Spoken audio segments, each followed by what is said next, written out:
कहानी के शुरू में हम 1050 का वक्त देखते हैं, जहाँ कुछ वाइकिंग्स तकरीबन अपने 20 बहरी जहाजों के साथ एक जगह पर जाते हैं। यहाँ आकर उन्होंने बहुत सारे लोगों से लड़ाई की और एक खुफिया जगह जहाँ खजाना सोना चांदी है उसके बारे में पूछा। अब उन लोगों ने इन लुटेरों को उस जगह के बारे में बता तो दिया, साथ ये भी कहा कि उस जगह पर मत जाओ वरना बहुत बुरा होगा। पर इन लुटेरों ने उन लोगों की बात नहीं मानी और उस खुफिया जगह पर चले गए। लेकिन वहाँ इन्हें कोई सोना चांदी खजाना तो नहीं मिला, बस एक वुल्फ यानी भेड़िए का छोटा सा बच्चा मिला, जिसके बाद वो उस भेड़िए को अपने जहाज में साथ ले गए। फिर हम 1000 साल के बाद का वक्त देखते हैं, जहाँ एक छोटे से टाउन में इसी कहानी की मेन कैरेक्टर जिसका नाम थैली था, वो अपनी फैमिली के साथ रहती थी। तभी थैली के पास उसके दोस्त का मैसेज आता है जो उसे अपने साथ पार्टी में चलने का कह रहा था। अब वो अपना बैग लेकर और अपने डैड की नजरों से बचते हुए वहाँ से निकलने लगती है। वो उन्हें सिर्फ ये कहती है कि रात को मैं घर लेट आऊंगी। अब यही पार्टी में एक लड़की जो टाउन के मेयर की बेटी थी, उसे इस बात से जलन हो रही थी कि थैली और उसका दोस्त आपस में इतने करीब है, और उसके दोस्त को साइड में ले जाती है जहाँ थैली भी उसकी बातें सुन लेती है। वो उसके दोस्त को ये कह रही थी कि तुमने हमारी पार्टी में बाहर की लड़की को क्यों बुलाया, और अगर आगे से ऐसा किया तो अच्छा नहीं होगा, कम से कम मुझे बता तो देते। ये सुनकर उसे काफी बुरा लगता है, इसलिए वो यहाँ से जाने लगती है। पर अगले ही पल उसे उस लड़की यानी मेयर की बेटी की चिल्लाने की आवाजें आ रही थी, इसलिए वो जब चेक करने जाती है तो देखती है वो लड़की और उसका दोस्त नीचे गिरे हुए हैं। उनकी हालत काफी खराब है क्योंकि वो बहुत जख्मी थे। थैली उनके पास जाती है उनकी मदद करने, वो मेयर की बेटी को सहारा देकर उठाती है और आगे बढ़ती है। फिर अगले ही पल कोई उसके कंधे पर भी हमला कर देता है, जिससे वो नीचे गिर गई थी। और ये देख वो काफी घबरा गई थी कि मेयर की बेटी को झाड़ियों में से कोई घसीट कर ले जा रहा था। उसे कुछ समझ नहीं आती कि ये कौन है, बस डर की वजह से वो चीखती चिल्लाती रहती है। खैर अब इस हादसे वाली जगह पर पुलिस भी आ गई थी, जिनमें थैली की मॉम भी शामिल थी, क्योंकि असल में वो एक पुलिस ऑफिसर ही थी। उनका साथी पुलिस ऑफिसर उन्हें बताता है कि यहाँ उन पर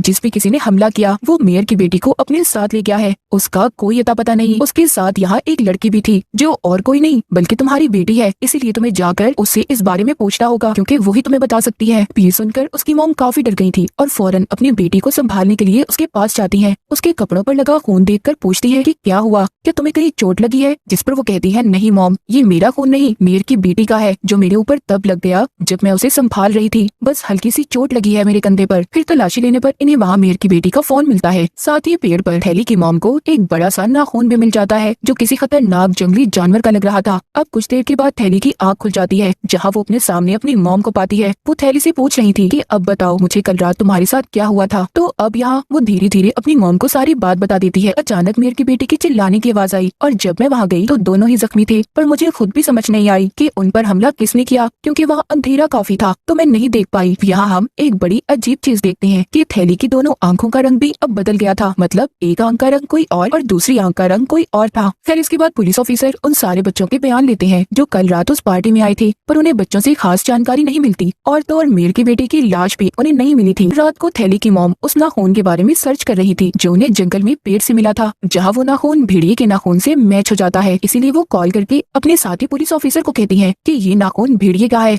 अब अगली सुबह थैली की मॉम के पास पुलिस ऑफिसर की कॉल आती है जो बताता है कि मेयर की बेटी की लाश मिल गई है। और जब ये बात थैली सुनती है तो काफी घबरा गई थी क्योंकि जब से ये हादसा हुआ था उसका खुद पर काबू नहीं था, वो हर वक्त डरी सहमी रहने लगी थी। फिर जब उसकी मॉम मेयर की बेटी की लाश को देखने जाती है तो उसकी हालत काफी खराब थी। जो उसकी लाश को चेक कर रही थी वो बताती है कि इसकी लाश को काफी दूर तक घसीटा गया था, साथ ही इसके जिस्म से बहुत सारे मांस के टुकड़े गायब हैं, गले पर भी काफी गहरा कट का निशान है। फिर जब थैली की मॉम बाहर आती है तो वहाँ उस लड़की की मॉम भी थी जो अंदर जाकर उसे देखने की जिद कर रही थी, पर थैली की मॉम उन्हें अंदर जाने नहीं देती क्योंकि उसकी लाश की हालत जाहिर है इतनी खराब थी तो वो नहीं देख पाएंगी। अब थैली दोबारा से हादसे वाली जगह पर जाती है जहाँ पर उसे कुछ अजीब हो रहा था। वो वहाँ उसी लड़की मेयर की बेटी को देखती है, पर असल में ये कोई सच नहीं था, वो बस हेलुसिनेशन कर रही थी, मतलब कि उसे वो चीज नजर आ रही थी जो हकीकत में नहीं थी।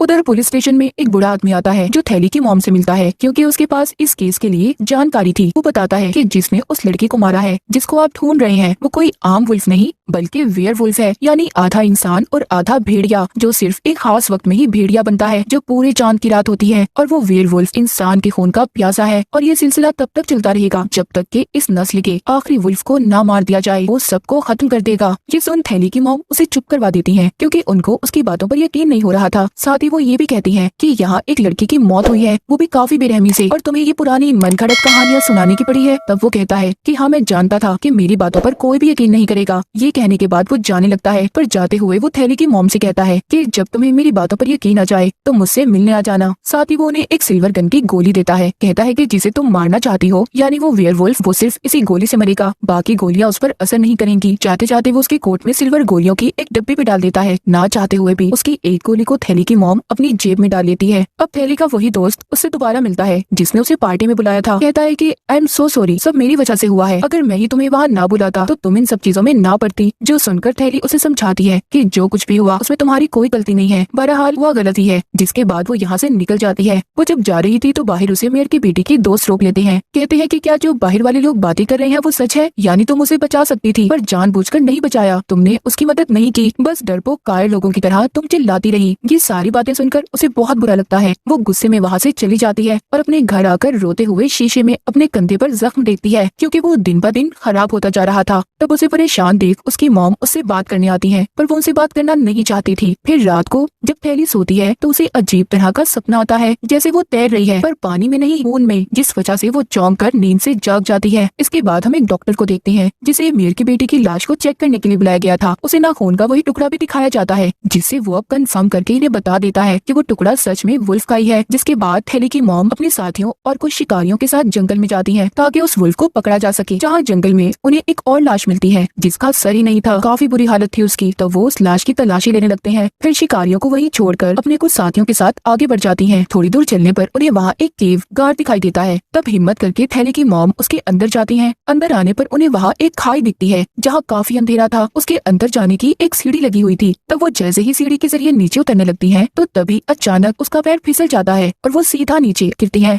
उधर जब वो शिकारी लाश के पास थे तो तभी उन्हें कुछ आवाजें आने लगती हैं, जो सुन वो काफी घबरा गए थे और अब वो धीरे धीरे ऊपर देखने लगते हैं जहाँ एक वुल्फ उनकी तरफ ही बढ़ रहा था, जो अगले ही पल उन पर हमला कर देता है और बड़ी बेरहमी से मार देता है। उनकी चीखों की आवाज पुलिस टीम ने भी सुन ली थी और वो जल्दी से थैली की मॉम को ऊपर आने का कहते हैं। तो वो टीम गन्स लेकर वहाँ जाती है उसे मारने, पर कोई फायदा नहीं होता क्योंकि वो वुल्फ ही उन सब पर हमला करके बारी बारी बेरहमी से मार कर खा जाता है और हम बस वहाँ खून ही देख पाते हैं। अब थैली की मॉम जब सीढ़ियों से ऊपर आ रही थी तो तभी वही वुल्फ उनके सामने आकर खड़ा हो जाता है, जिसका साइज काफी बड़ा था, काफी खूनखार लग रहा था। उसे देख थैली की मॉम की हालत खराब हो जाती है और अब जैसे ही वुल्फ उन पर हमला करता है तो वो नीचे जाकर गिरती हैं, जिससे उनकी बाजू पर चोट लग जाती है। अब तभी वुल्फ भी नीचे आ गया था। तब उसे अपने इतने पास देखकर वो लगातार उस पर गोलियां चलाती हैं, पर इन गोलियों का वुल्फ पर कोई असर नहीं हो रहा था। वो तो लगातार आगे बढ़ता जा रहा था। जिस बीच उनकी सारी गोलियां खत्म हो जाती हैं, वो घबरा गई थी और जल्दी से अपनी जेब में हाथ डालती हैं। तब उन्हें वो सिल्वर गोली मिल जाती है जिसे वो वुल्फ पर चला देती हैं और वो वहीं पर ढेर होकर गिर जाता है। फिर अगले सीन में थैली की मॉम की आंख एक हॉस्पिटल में खुलती है। वो बिल्कुल ठीक थी पर उनका साथी कोमा में जा चुका था और उनकी टीम के बहुत सारे लोग भी मर गए थे। उधर कॉलेज में थैली के साथ अजीबोगरीब हो रहा था, जैसे कि उसे हल्की से हल्की बारीक आवाज भी सुनाई दे रही थी, जिससे वो काफी तंग आ गई थी। इसलिए वो वॉशरूम में चली जाती है जहां उसे मेयर की बेटी दिखती है जो रो रही थी। ये देख थैली अब और परेशान हो गई थी क्योंकि उसकी हेलुसिनेशंस बढ़ती ही जा रही थी। रात को भी जब वो सो रही थी तो अचानक नींद में चलने लगती है, जिस बीच उसकी छोटी बहन की आंख भी खुल जाती है और वो थैली को एक पेड़ के पास खड़ा हुआ देखती है। फिर उसका हाथ पकड़कर वापस उसको कमरे में ले आती है। तब तक थैली को भी होश आ गई थी तो उसकी बहन कहती है कि मैं हमेशा तुम्हारा ख्याल रखूंगी। तब वो उसे कहती है कि मेरी तबीयत ठीक नहीं, बहुत नींद आ रही है, ऐसा लग रहा है कि जैसे मैं महीनों से नहीं सोई। इतना कहकर वो वहीं पर सो जाती है। उधर डॉक्टर वुल्फ की लाश को चेक कर रहा था, जिससे उसे बहुत सारी जानकारी मिलती है और वो थैली की मॉम को बताता है कि जितनी भी गोलियां आपने उस वुल्फ को मारी हैं, उनसे उसका कुछ भी नहीं हुआ। एक सिर्फ गोली ऐसी है जिससे उसकी मौत हुई और वो गोली थी सिल्वर की गोली। अब ये गोली वही थी जो बूढ़े आदमी ने थैली की मॉम को दी थी। ये गोली इतनी मजबूत थी कि वुल्फ के जिस्म में काफी बड़ा छेद बना दिया था। ये सारी बातें सुनकर वो काफी हैरान रह जाती है और फौरन उस डॉक्टर के साथ उस बूढ़े आदमी से मिलने जाती हैं और उसे सब कुछ बताने का कहती हैं। तब वो बताता है कि जिस वुल्फ को तुमने मारा है मैं उसे पिछले काफी अरसे से ढूंढ रहा हूँ। ये एक काफी पुराने वक्त का वुल्फ है। असल में इंसानों ने जानवरों की शक्तियों को पाने के लिए इंसानों पर एक्सपेरिमेंट तजुर्बे किए थे, जिनका नतीजा ये निकला। मतलब वो सारे इंसान वेयरवुल्फ बन गए और ये सिलसिला तब तक चलता रहेगा जब तक कि इस नस्ल के आखिरी वुल्फ को ना मार दिया जाए। और उनकी नस्ल ऐसे बढ़ती है कि वो वुल्फ जिसे भी काटता है वो इंसान भी वुल्फ बन जाता है। दूसरी तरफ हम थैली को देखते हैं जो अपने दोस्त के साथ थी, जो उससे कॉलेज के बारे में पूछता है कि तुम्हें उस दिन अचानक क्या हुआ था जब तुम वॉशरूम में चली गई थी। तब वो कहती है कि मुझे खुद नहीं पता कि मेरे साथ क्या हो रहा है। पिछले कुछ वक्त से मैं अपने अंदर काफी अजीब चीजें महसूस कर रही हूँ। अब तभी उसके दोस्त के पास उसके डैड की कॉल आ जाती है। वो फोन सुनने चला जाता है तो थैली अकेली थी, जहाँ उसकी नजर चांद पर पड़ती है जो पूरा चांद था। यानी कि इसी रात इंसान वेयरवुल्फ भेड़िया बनता है और फिर तभी अचानक उसे कुछ होने लगता है। वो अपने जिस्म में अजीब तरह के बदलाव महसूस कर रही थी, जिसके बाद वो भी वुल्फ में बदल जाती है। कुछ देर के बाद जब उसका दोस्त वापस आकर उसे ढूंढता है तो वो उस पर भी हमला कर देती है और जान से मारकर उसे खा जाती है। अगली सुबह जब थैली की आंख खुलती है तो वो खून में लथपथ थी और तो और उसके मुंह में अपने दोस्त की उंगली भी निकलती है। वो फिर आईने में अपनी शक्ल देखकर डर जाती है क्योंकि उसका चेहरा किसी जानवर जैसा था। उसे कुछ समझ नहीं आती कि मेरे साथ क्या हुआ और कल रात मैंने अपने दोस्त के साथ क्या किया। तो इसी बात का पता लगाने के लिए अब वो अपना मुंह ढककर हादसे वाली जगह पर जाती है। वो देखती है कि उसका दोस्त अब मर चुका था। ये देखकर उसे दुख तो होता है, पर अब वो ये फैसला करती है कि मुझे इन सब लोगों से दूर चले जाना चाहिए। इस हालत में वो अपनी फैमिली के साथ भी नहीं रह सकती। तो इसीलिए जैसे ही रात होती है वो एक बस में चढ़ जाती है। बस में बहुत सारे लोग थे, लेकिन मुसीबत देखते ही देखते अब वो पूरी तरह वुल्फ में बदल जाती है। उसकी डरावनी आवाजें सुनकर हर कोई उसे देखने आता है। तब वो बहुत सारे लोगों पर हमला करके बड़ी ही बेरहमी से उन्हें मार देती है, जिससे गाड़ी का भी एक्सीडेंट हो जाता है। फिर इस बारे में जैसे ही उसकी मॉम को खबर मिलती है तो वो डॉक्टर के साथ फौरन उस बस में चली जाती है छानबीन करने के लिए। जिस दौरान उन्हें वहाँ थैली का लॉकेट मिल जाता है, जिससे वो समझ गई थी कि ये नया वुल्फ कोई और नहीं बल्कि उनकी अपनी बेटी थैली है। वो इस बारे में डॉक्टर को भी बता देती है और कहती है कि हमें जल्दी उसे ढूंढना होगा।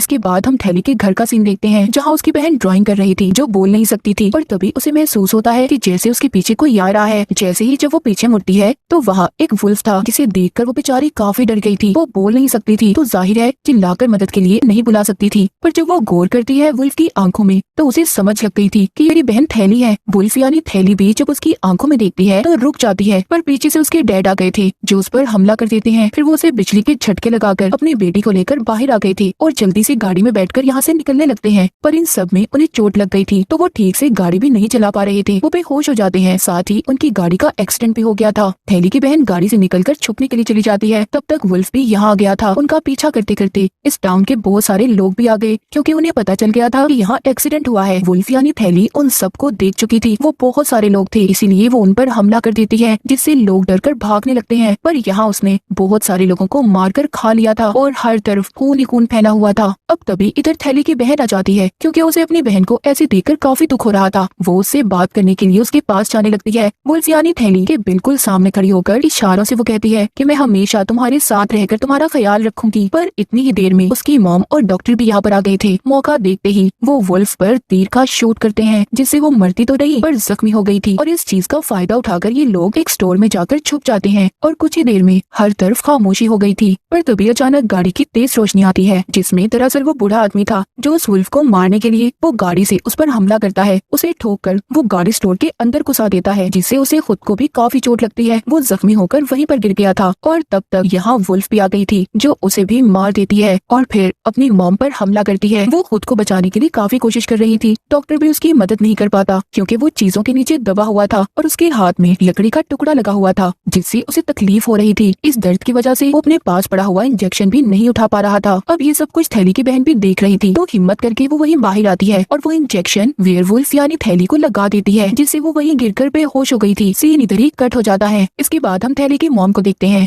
जहाँ वो अपनी बेटी जो वुल्फ बनी हुई थी बेहोश थी उसके सामने रो रही थी कि मैंने तुम्हारा ख्याल नहीं रखा। वो उससे माफी मांगती हैं, फिर वो खुद को संभालती हैं और सोचने लगती हैं कि मैं इसे ऐसे भी नहीं छोड़ सकती। ये लोगों के लिए बहुत बड़ा खतरा है और ना ही इसे अपने हाथों से मार सकती हूँ। वो फिर सिल्वर गोली को उठा गन में डालकर उसके पास करती हैं, पर यहाँ हम ये नहीं देख पाती कि उसने अपनी बेटी को मारा था या नहीं। जिसके बाद अगले सीन में वो एक सिल्वर गोली को थैली की तस्वीर के सामने रखती हैं, जिसका मतलब था कि उन्होंने थैली को गोली नहीं